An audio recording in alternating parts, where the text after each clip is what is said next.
This is Community Radio Networks. Let's get this week started for you. It's Monday, the 11th of March. We'll get you all the information that you need to take on the day today. Let's start with the world news.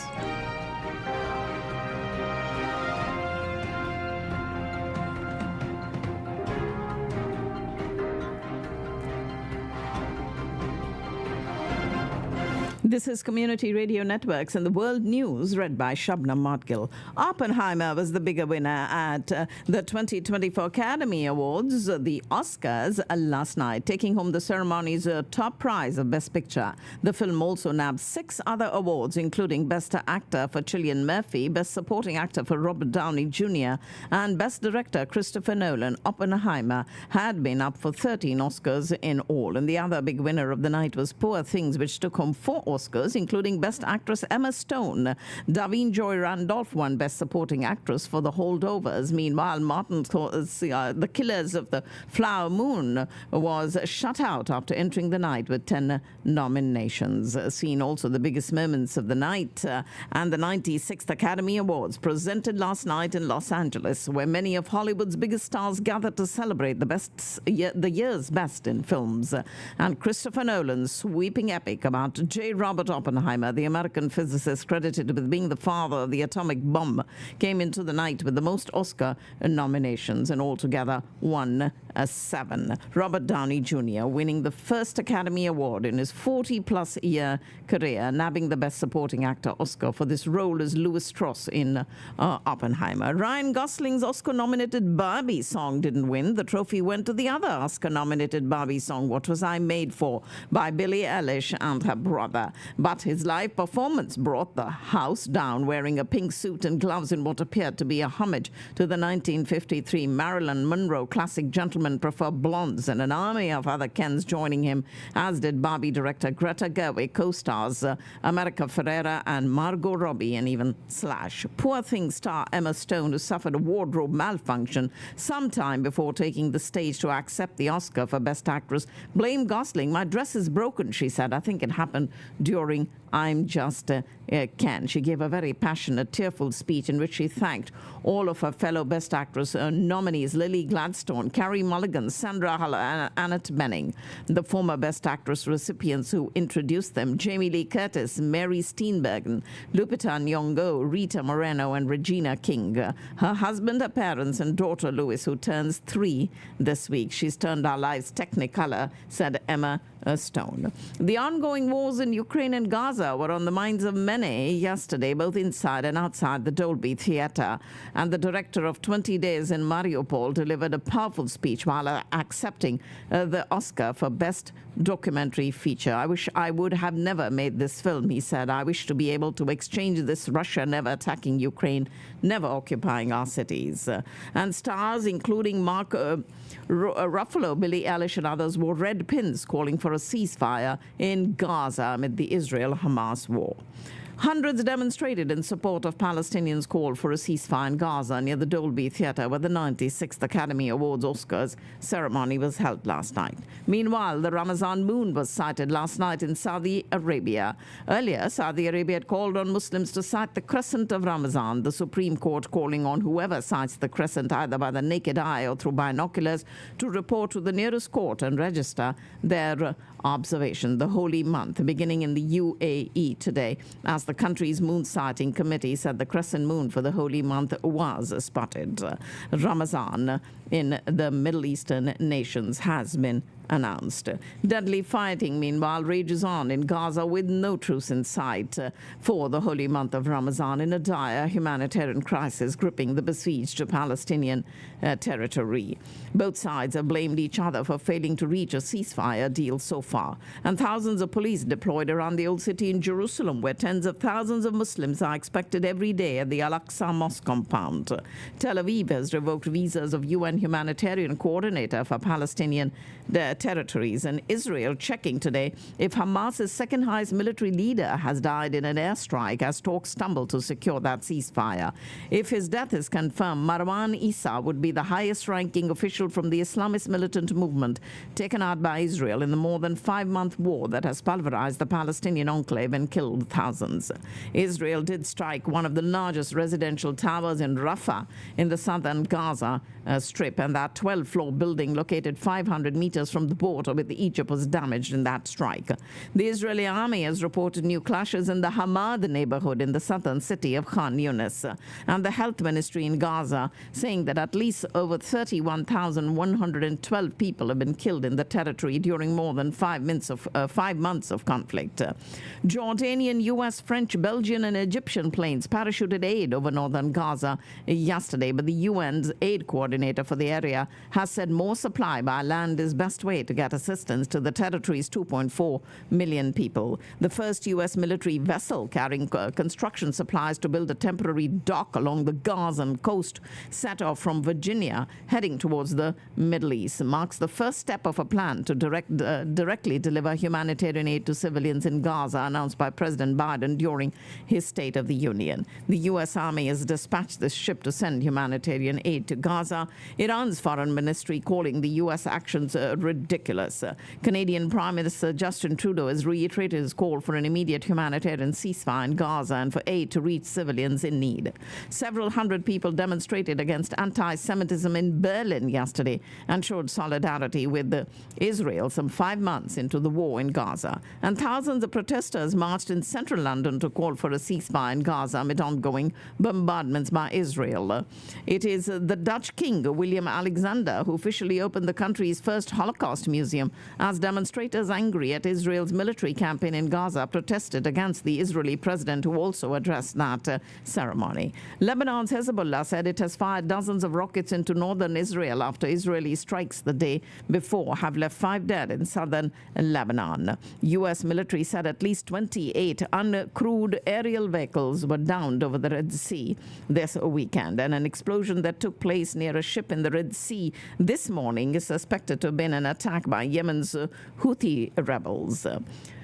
The U.S. and other diplomatic missions have begun evacuating personnel from Haiti as gang violence in the Caribbean nation's capital, Port-au-Prince, continues to spiral. It is the German and European Union missions in Port-au-Prince that have also evacuated diplomatic staff, including the ambassadors. Among the passengers on board an evacuation flight was German Ambassador Peter Sauer and European Union Ambassador Stefano Gatto in an operation led by the European Union that took several days of intensive planning and coordination on both sides of the Dominican-Haitian border. The Dominican Republic's airspace is close to Haiti. However, Dominican authorities made a rare exception to allow a small commercial helicopter to cross from their territory into the Port-au-Prince and back. We do have the U.S. military carrying out an operation in Haiti to airlift non-essential embassy personnel from the country and added U.S. forces to bolster embassy security after dozens of heavily armed gang fighters tried to seize the political quarter of its capital in Port-au-Prince. Police and palace guards working to retake some streets in Haiti's capital after gangs have launched massive attacks on at least 3 police stations over the weekend. Russia has begun using a powerful aerial bomb that has decimated Ukrainian defenses and tilted the balance on the front lines. It has done so by converting a basic Soviet-era weapon into a gliding bomb that can cause a crater 15 meters wide. Russia appears on track to produce nearly 3 times more artillery munitions than the U.S. and Europe, a key advantage ahead of what is expected to be another Russian offensive in Ukraine later this year. Russians are feeling the effects of Ukrainian strikes on oil infrastructure, though, in their pockets, as a depot in the Kursk region became the latest site to be targeted.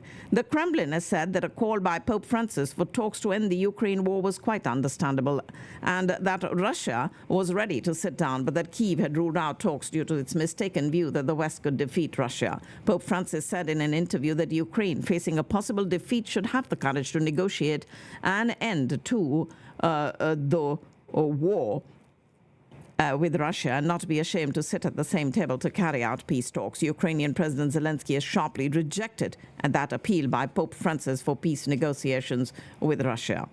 Large NATO drills in the frigid fords of northern Norway may be just war games meant to hone the fighting skills of the newly expanded 32-nation military alliance. But for the troops taking part, they are very real, and that's the whole point. The drill underway now, NATO is barring its fangs in its biggest exercises since the Cold War, sending an unmistakable message to Russia that alliance members are ready to defend each other if needed. The past 2 years have been the hardest and most tumultuous for European Union candidate Moldova in more than 3 decades as it faces threats from Russia in multiple spheres of public life. And German Foreign Minister opened to the British Foreign Secretary's proposal for the countries to swap cruise missiles so that Ukraine can be provided with more sophisticated long-range weapons. British Foreign Secretary David Cameron's suggestion is an option worth considering. The UK referenced recent indictments by the International Criminal Court against senior Russian military officials and reaffirmed its commitment to Ukraine, announcing an additional £325 million in aid to bolster the country's defenses. Catherine, the Princess of Wales, has taken responsibility and apologized for an edited official photograph that was recalled by a number of international news agencies over concerns it has been manipulated. She said she was sorry for any confusion caused by the image after her experiment with photo editing caused scrutiny for Kensington Palace and increased confusion over her extended absence from the public eye. The bell of a new church built near Iraq's ancient city of Ur has chimed for the first time last week as part of a push to lure back pilgrims to a country that is home to one of the world's oldest Christian communities. The church is part of a complex that rises from a desert plain in the shadow of the pyramid-shaped ziggurat of Ur, a city traditionally believed to be the birthplace of Prophet Abraham that was visited by Pope Francis 3 years ago. Support for South Africa's ruling African National Congress has fallen below 40%, less than 3 months before the country holds elections. Ladies and gentlemen, you are listening to the world news on community radio networks. And rescuers recovered more bodies as waters began to recede after flash floods and landslides caused by torrential rains in Indonesia's Sumatra Island have killed at least 26 people and left 11 missing. Japan today marked 13 years since a massive earthquake and tsunami hit the country's northern coast. Nearly 20,000 people died.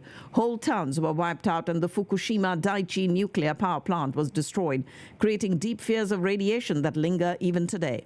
As the nation observed the anniversary, it is that what happened 13 years ago. South Korea will start deploying military physicians and doctors from public health centers to strike-hit hospitals today to help care for patients affected by the walkout of nearly 12,000 trainee doctors from 100 hospitals over government reform plans.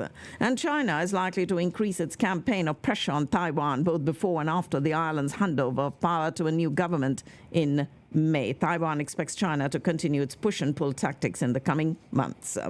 A second Chinese research vessel has been spotted near India's coast, causing a major security concern for New Delhi. The Zhang Hong 01 observed off India's eastern coast over the weekend. And we do have New Zealand cleaning out the top 4 Australian batsmen to leave the tourists on 77 for 4 and facing an uphill task in their chase of 279. We do have also India maintaining their aura of invincibility at home after completing a 4-1 series triumph against England. And the ease of their final win may well subject the visitors' much-high baseball approach to fresh scrutiny. We also have Kristina Pajkoza of the Czech Republic, who was crowned Miss World at a glittering contest held in Mumbai this weekend. Yasmina Zaitoun of Lebanon was the first runner-up among 112 contestants in the competition held in Mumbai, India's financial and entertainment capital. After the reigning Miss World, Karolina Bielawska of Poland passed the crown to her. She waved to a large crowd at the Geo World Convention Center and hugged some of the other contestants. And the event showcased the rich tapestry of India's culture, traditions, heritage, arts and crafts and textiles to a massive global audience.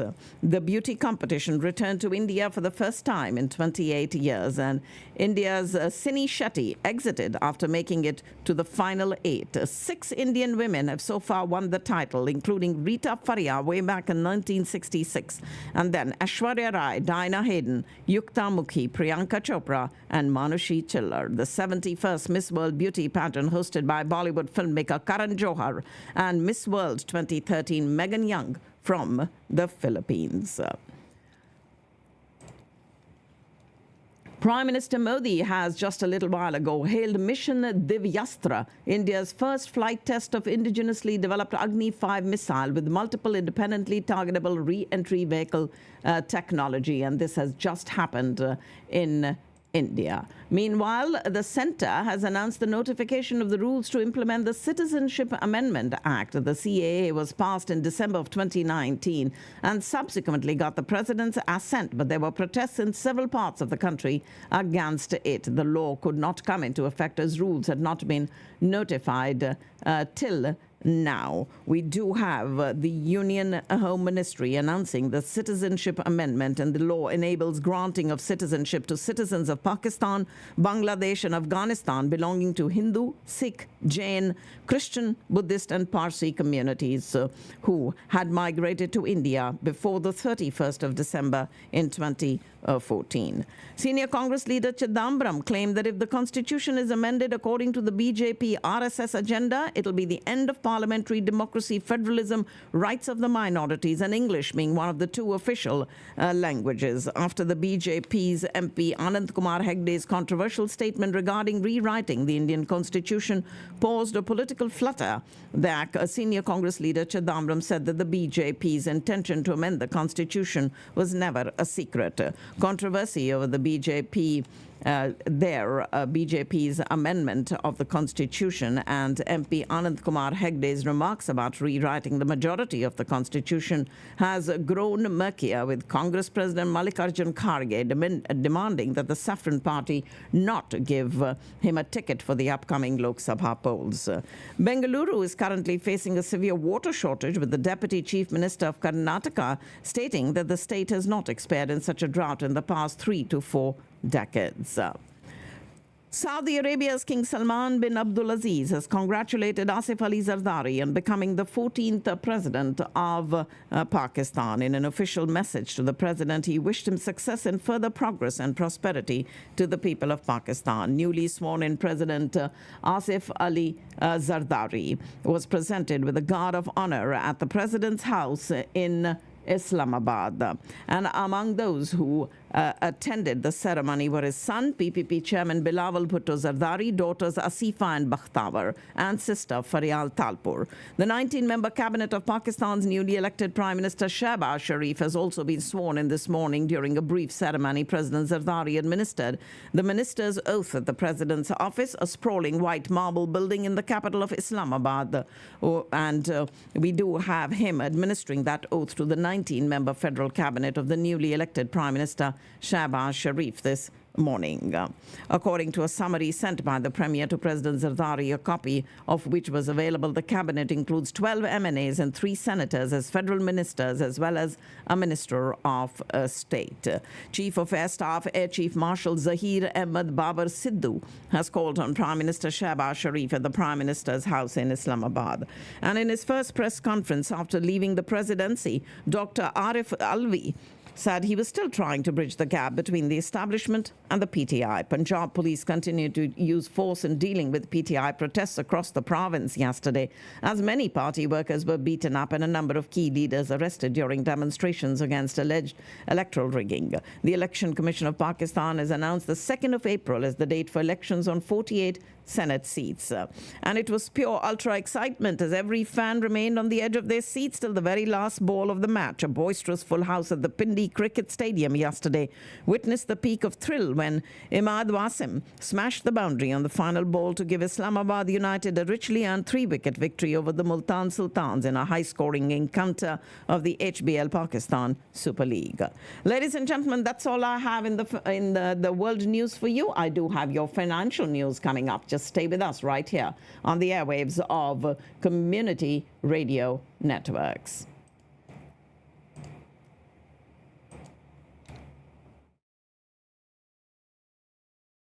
We're going up against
Let's get you now the financial news as of today, getting you ready to take on the week. And ladies and gentlemen, today is Monday, the 11th of March, right here on Community Radio Networks. Let's start with your foreign currency exchange rates. We have the Indian rupee at 82.75, the Pakistani rupee at 279.13, the Bangladeshi taka is at 109.74, the Sri Lankan rupee 306.95, Nepalese rupee 132.47, the British pound is at 0.78. The British pound is beating more than 90% of the world's currencies this year. On signs the nation's economy is holding up better than expected, keeping interest rates higher for longer. Only 11 currencies, including those of Kenya, Zambia, and Sri Lanka, have outperformed the sterling.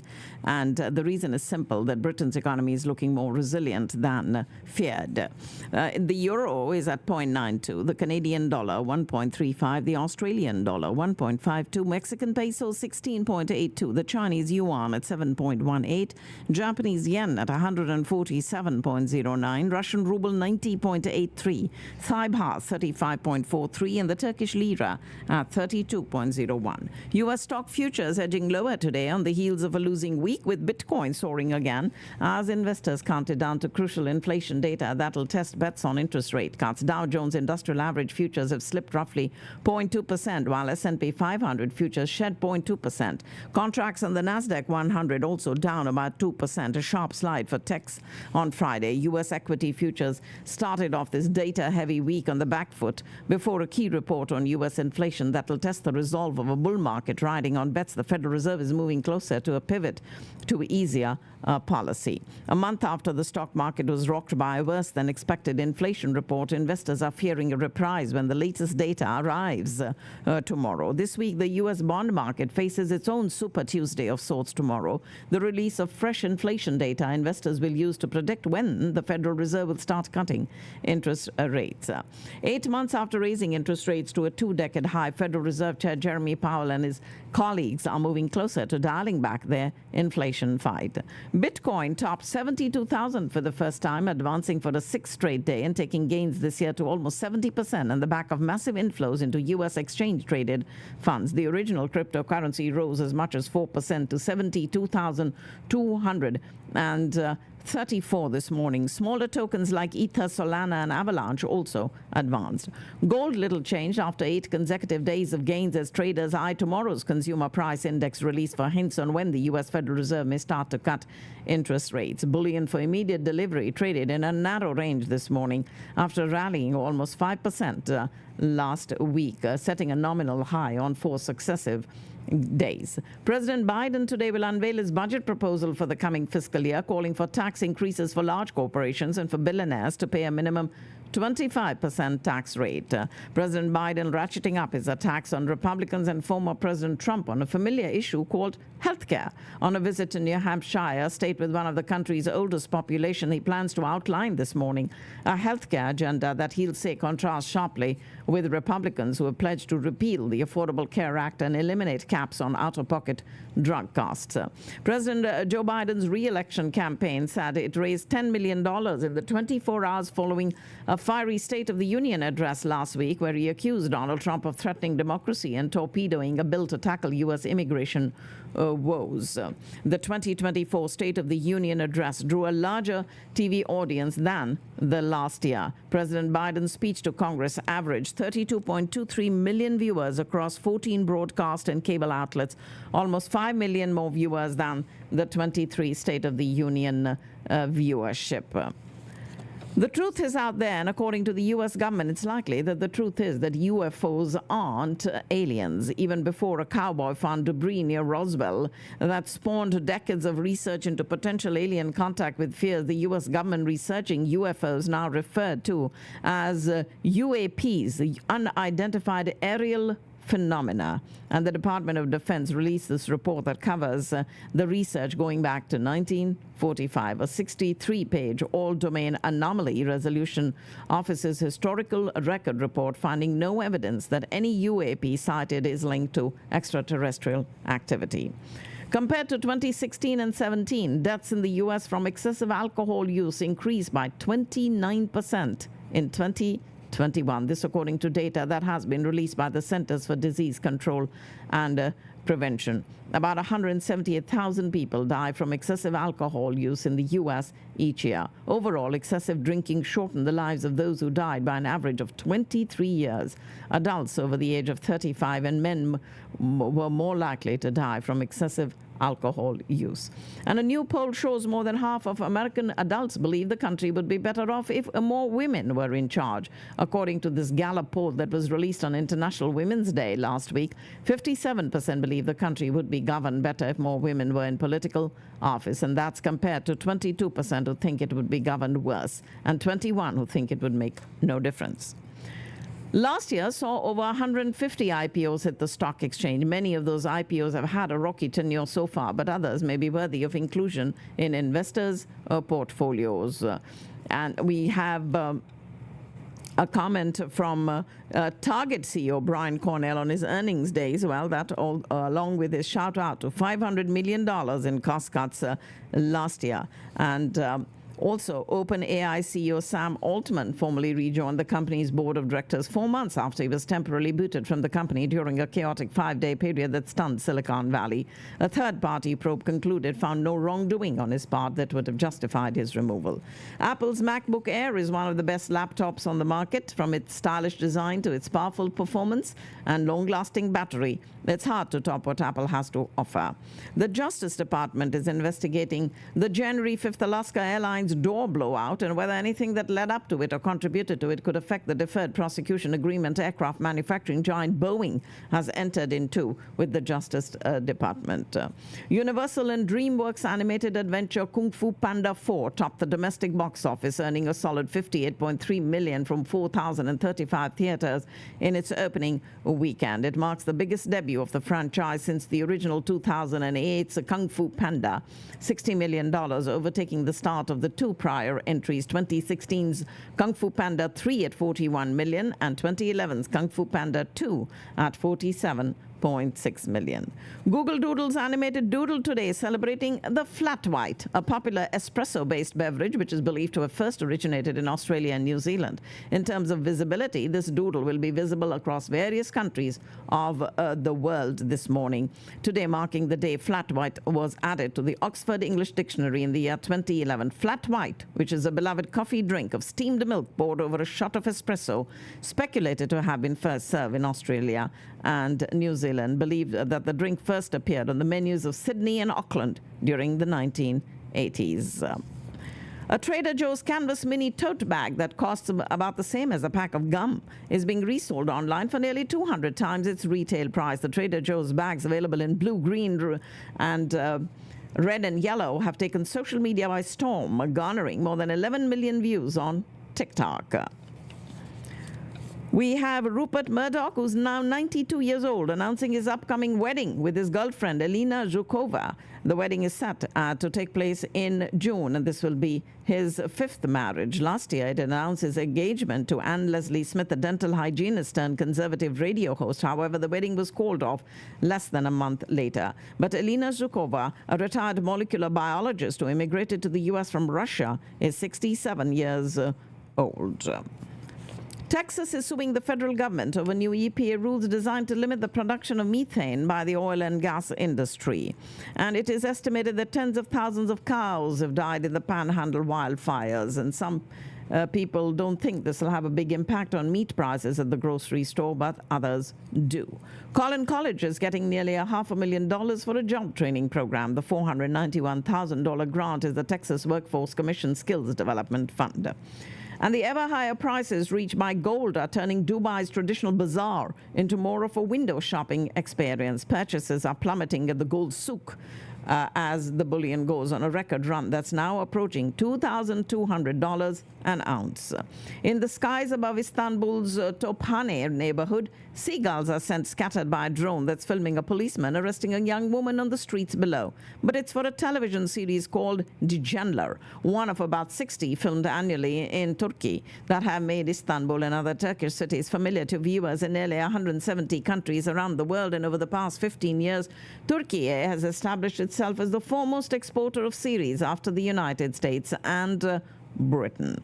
Oil prices extended last week's losses today on concern about slow demand in China, although lingering geopolitical risks surrounding the Middle East and Russia limited the decline, and Brent futures fell 12 cents or 0.2% to 81.96 a barrel this morning.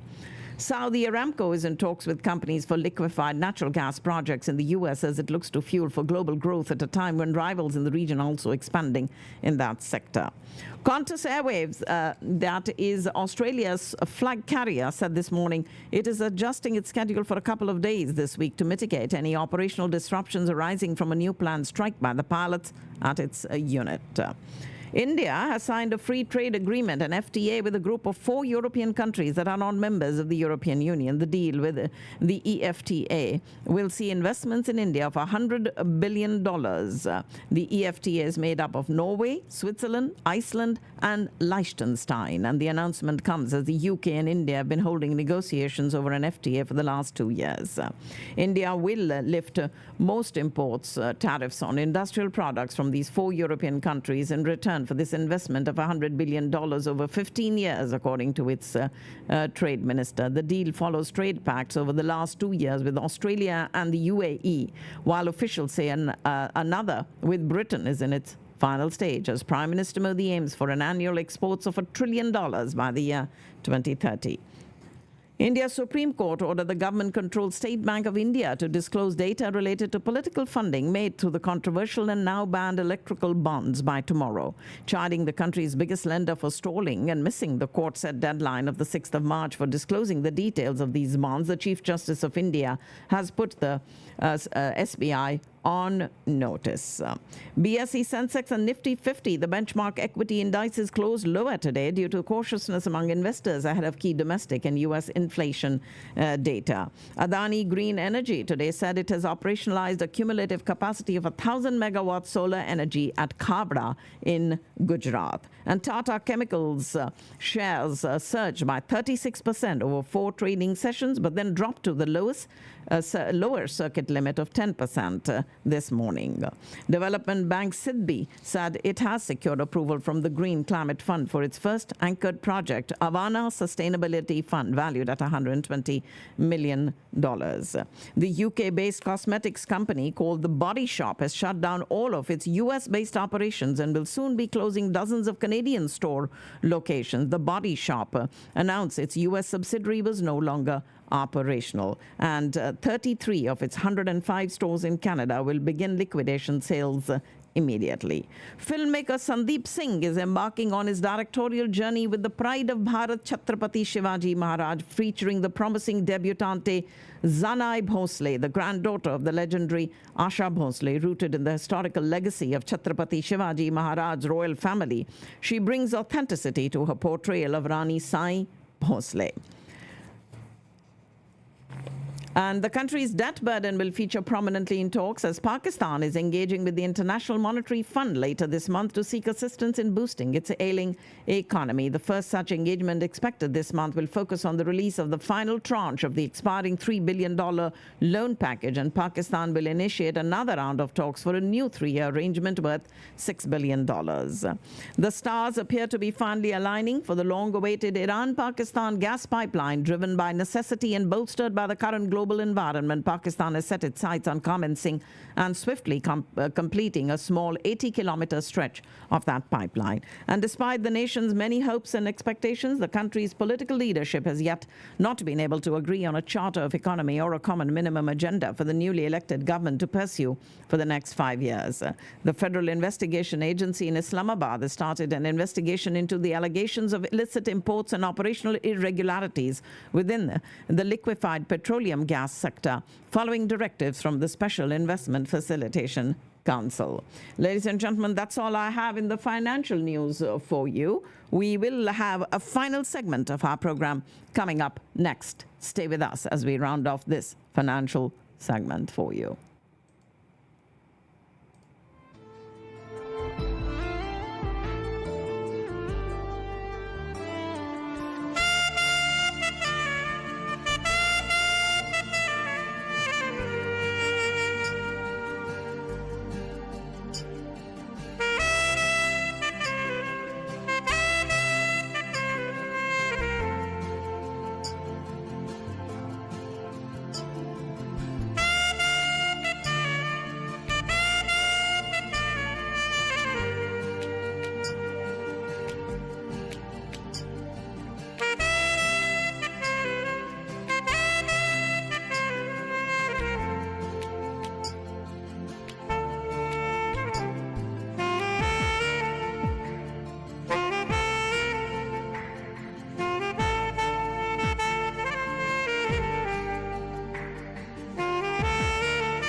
Before we begin our final segment of today's program, getting you ready to take on this week, I'd like to thank the supporters of Community Radio Networks. I have huge thanks going out to Discount Power, to Mr.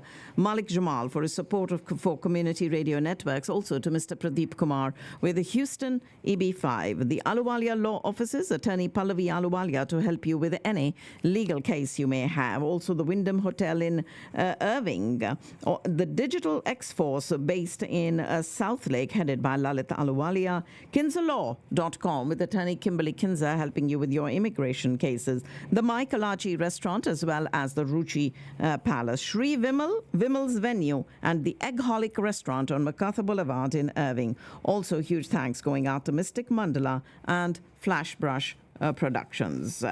We will make your social calendar in just a bit, but let's get you some stories from the annals of history that happened on today's date, which is the 11th of March, way back in 1669. Mount Etna on the island of Sicily in modern-day Italy begins rumbling. Multiple eruptions over the next few weeks that killed more than 20,000 people and left thousands more homeless. Most of the victims could have saved themselves by fleeing, but stayed in a vain attempt to save their city.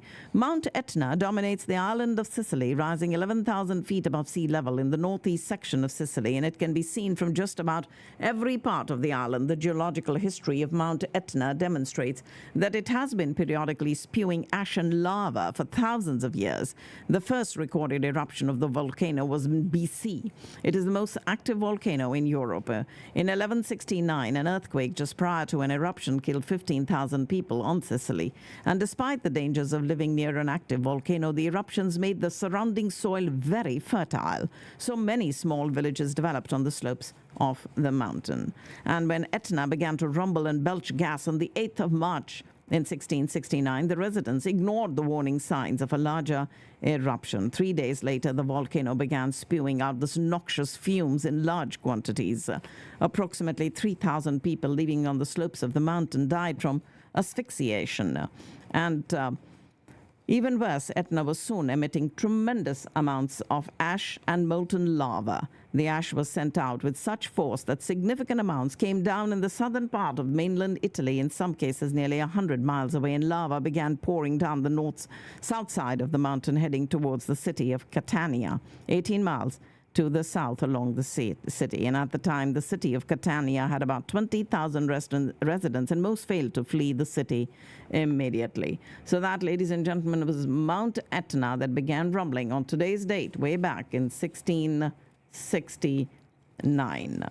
And on the 11th of March in 1779, Congress established the U.S. Army Corps of Engineers to help plan, design, and prepare environmental and structural facilities for the U.S. Army, made up of civilian workers, members of the Continental Army, and the French officers. And the U.S. Army Corps of Engineers played an essential role in the critical Revolutionary War battles at Bunker Hill, Saratoga, and Yorktown. So that was the U.S. Army Corps of Engineers that was established on today's date in 1779. And today, the U.S. Army Corps of Engineers is made up of more than 35,000 civilian and enlisted men and women.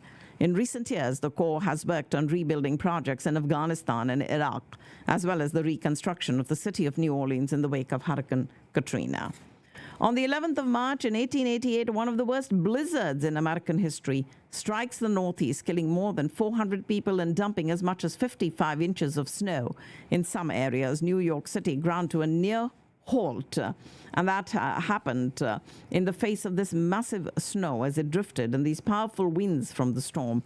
And at the time, approximately 1 in every 4 Americans lived in that area between Washington, D.C. and Maine, the area that was affected by this great blizzard of 1888 that happened on today's date. In the wake of the storm, officials realized the dangers of above-ground telegraph, water, and gas lines and moved them below ground. In New York City, a similar determination was made about the trains, and within 10 years, construction began on an underground subway system that is still in use even today. On the 11th of March in 1973, the first formal meeting of Parents of Gays, co-founded by the parents of a gay son, is held in a church in Greenwich Village in New York.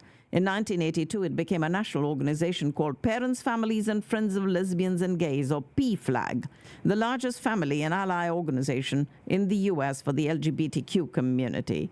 And that was the PFLAG, the first meeting held on today's date in the year 1973. Capping his rapid rise through a Communist Party hierarchy, it was Mikhail Gorbachev who was selected as the new General Secretary of the Soviet Union. And that happened as he oversaw a radical transformation of Soviet society and foreign policy during the next 6 years.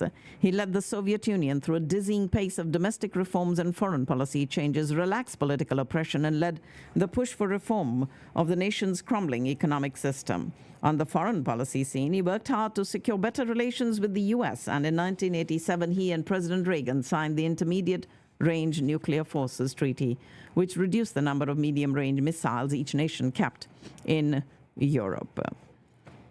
And the pace of change might have been too rapid. By the late 1980s, the Soviet Union was cracking to pieces. Eastern European satellites were breaking free. Various Russian republics were pushing for independence, and the economy was in a downward spiral. And in December 1991, Gorbachev resigned as president, and the Soviet Union formally ceased to exist. And then, ladies and gentlemen, it was on the 11th of March in 1989 that a documentary-style television series that follows police officers and sheriff's deputies as they go about their jobs debuts on Fox. It was called Cops. Went on to become one of the longest-running shows in television history. Went off the air in the year 2020. Created by John Langley and Malcolm Barber, was a pioneer in reality television. Crews with camcorders following law enforcement officers on patrol, tracking down suspects and making arrests. The show was unscripted, which worked in their favor when they pitched the original concept of Fox. And at the time, there was a writer's strike in Hollywood, and the network needed new programming that wouldn't require writers. In 1989, the debut episode of Cops featured the men and women of the Broward County Sheriff's Department in Florida. And the show aired over 1,000 episodes and filmed in 140 U.S. cities, as well as international locations, including London and Hong Kong. And with its widely recognized theme song called Bad Boys that you're listening to by the reggae group Inner Circle, Cops had spawned numerous imitators in addition to parody shows.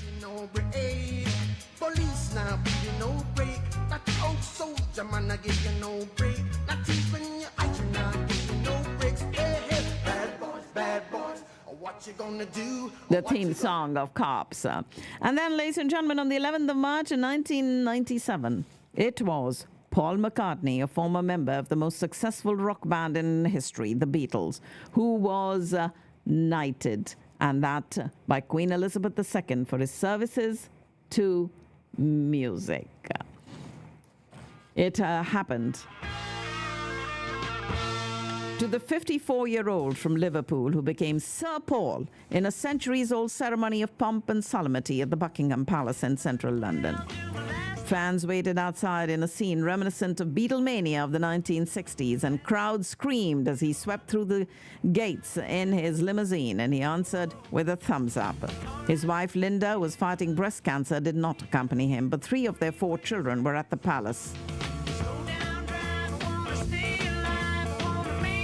Linda McCartney would succumb to cancer 13 months later.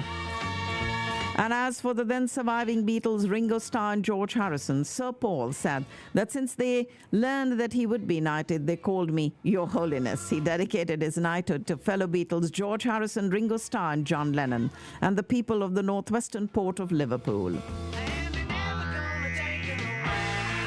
It was in 1965 that Paul McCartney, along with fellow band members John Lennon, George Harrison and Ringo Starr, member of the British Empire, medal collectors.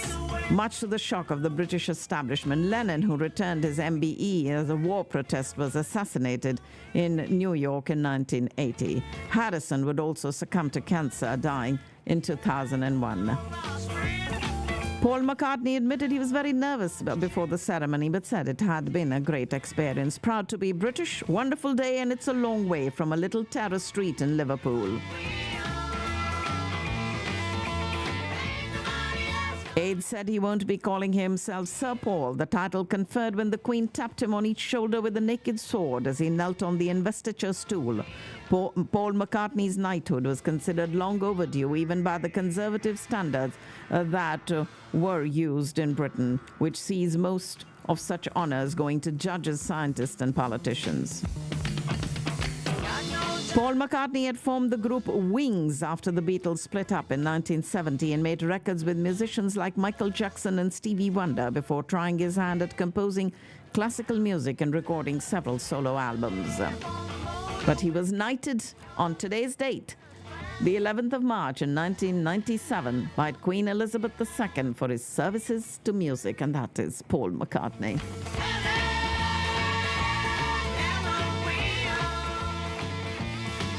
And then on the 11th of March in the year 2004, 193 people are killed and nearly 2,000 injured when 10 bombs explode on 4 trains in 3 Madrid area train stations during a busy morning rush hour.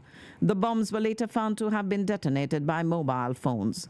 The attacks, the deadliest against civilians on European soil since the 1988 Lockerbie airplane bombing, were initially suspected to be the work of the Basque separatist militant group ETA.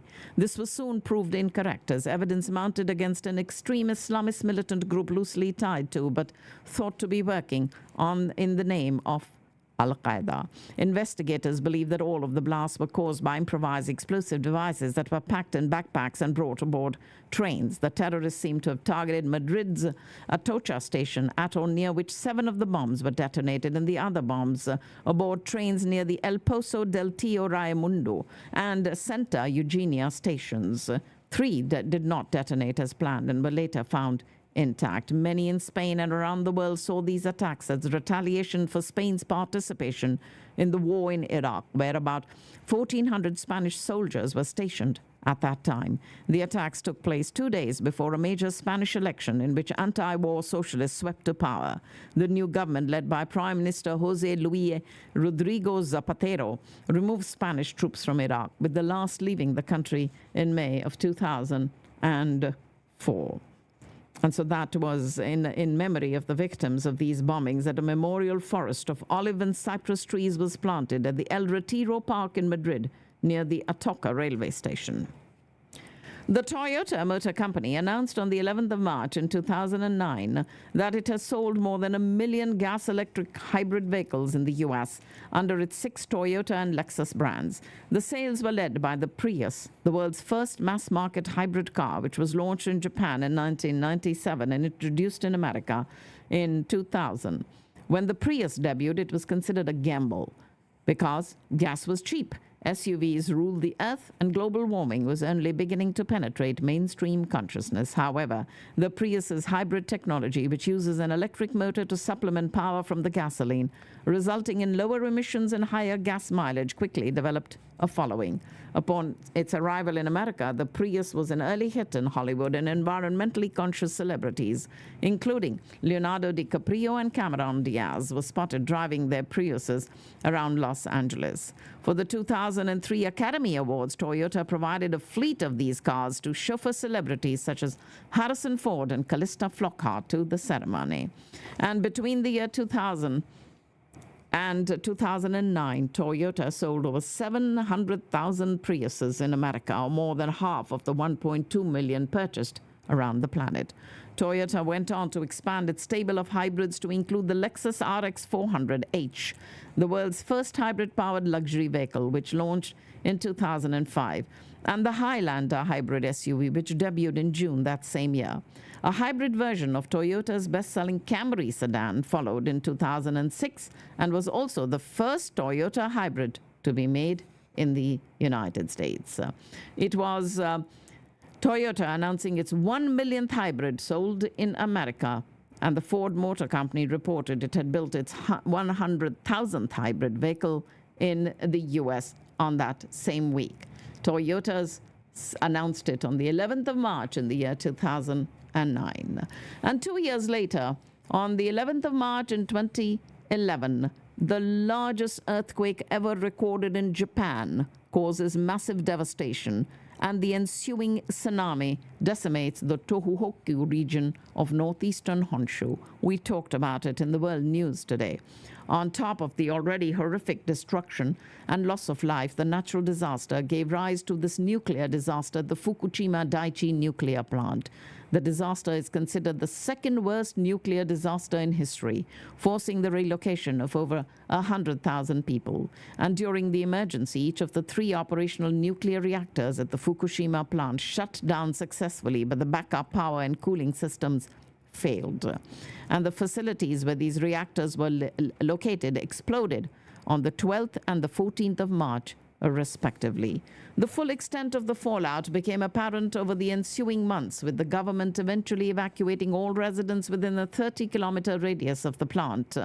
No deaths were initially attributed to the incident, although this was of little comfort to the 154,000 who were evacuated, or the loved ones of the more than 18,000 people who lost their lives as a result of the earthquake and the tsunami. Some have suggested that such a large evacuation was not necessary, as radiation levels appear to have dropped below what was expected in the immediate wake of that accident. But though many were able to return to their homes, a 371 square kilometer difficult-to-return zone remains evacuated as of 2021, and the true toll may not be known for decades. In 2018, the government announced that former plant worker who had served during the meltdown was the first death officially attributed to the radiation from the disaster, which today is considered second only to Chernobyl in the ranking of infamous nuclear incidents. And that was the Fukushima nuclear disaster that happened on today's date, the 11th of March in 2011. In a primetime Oval Office address, President Trump announced a 30-day travel ban on foreign travel to the U.S. from most European countries as COVID-19 cases surge across the globe. His TV address came the same day the World Health Organization officially declared the disease a pandemic. UK travelers were not included in the restrictions, nor were American citizens or their immediate family members or legal permanent U.S. residents. A week later, the State Department issued an advisory that U.S. citizens avoid all international travel because of the pandemic and that those abroad should return home immediately, eventually spreading to every corner of the globe. As of April 2023, more than 763 million people had contracted the virus worldwide and nearly 7 million had died from it. The first U.S. vaccinations for COVID-19 were administered on the 14th of December in 2020. But it was on the 11th of March in 2020 that President Trump addressed the nation on COVID-19 and announced the travel bans. Those were some stories from the annals of history that happened on today's date, which is the 11th of March. And this week's weather highlights includes few sprinkles this morning, but a warming trend through the middle of the week, and the threat for severe storms late Thursday and leftover showers on Friday and Saturday, and a decent St. Patrick's Day on Sunday. So please grab your jackets this morning. You may need them for a while, but it'll get warmer later this afternoon. We do have some events that are happening. Of course, the holy celebrations that are going on around town that most of you are going to, and they are happening this weekend as well as the next weekend, brought to you by Mystic Mandala, and you can check out more details at dallasfestivalofcolors.com. Also excited to invite you to the 2024 Holy Festival celebration that is hosted by SABA, the South Asian Bar Association, and the Dallas Asian American Bar Association. That's happening on Sunday, the 24th of March from 2 to 4 at the Breckenridge Park Gazebo on Renner Road in Richardson. We do have the Texas Women's Society that's presenting McKinney Asian Festival, a cultural food, live performances, fun activities, and lantern walk that is happening at the Dr. Glenn Mitchell Memorial Park on Louisiana Street in McKinney on the 23rd of this month from 11 to 6. And the Success Door is supporting the Pledge Campaign Foundation and presenting Fly, First Love Yourself Showcase Season 4, happening on the 6th of April at the Dew Event Center in Louisville from 4 to 8. TIPS, the Texas Indo-American Physicians Society, having their 5K and 10K run and walk. That's happening on Sunday, the 7th of April. You can online register at runsignup.com. It's at the Oak Point Preserve on Spring Creek Parkway in Plano. TIPS also is beginning this year with the TIPS NEC inaugurating a mentorship program to help students of Indian and South Asian origin. Medical students in the North Texas region and graduates of Indian medical schools looking for residency positions, fellowships, clinical and research observerships, and jobs can send an email to mentorship@TIPS NEC. NEC is the Northeast chapter, and TIPS is the Texas Indo-American Physicians Society. TIPS NEC. .org.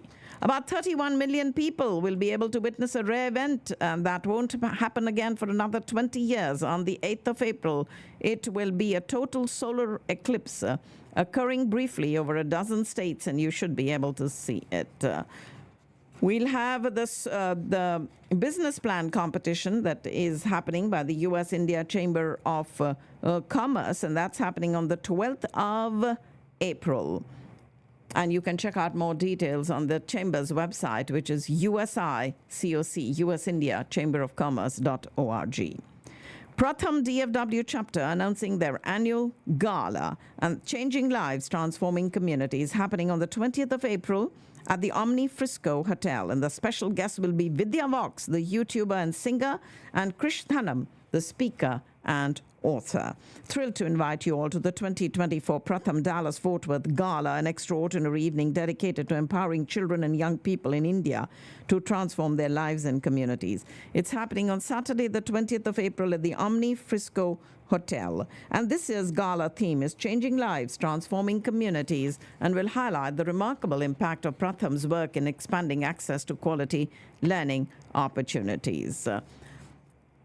360 shows, Diamond Productions, and 24/7 Entertainment are presenting Neetu Chandra's Umrao Jaan Ada, a musical play based on the novel written by Mirza Hadi Ruswa, a Western musical play in a Broadway style. In Dallas on the 26th and 27th, they'll be having 3 shows, and tickets are available at Ticketmaster.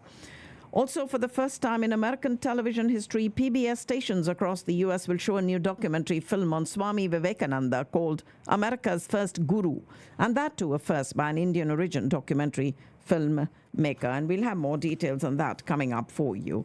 May 23rd is the annual technology conference by the U.S.-India Chamber of Commerce, and we do have other events that we will be bringing to you as they are made available to us right here on Community Radio Networks every morning. So that's all I have for the show today. I think you have enough information ready for you to take on the day today. If there is anything that I can do for you, you can call me directly, 214-675-1754. For those of you who would like to send me an email, the email address is smodgil, SMODGIL5, @gmail.com. And that's our show for today.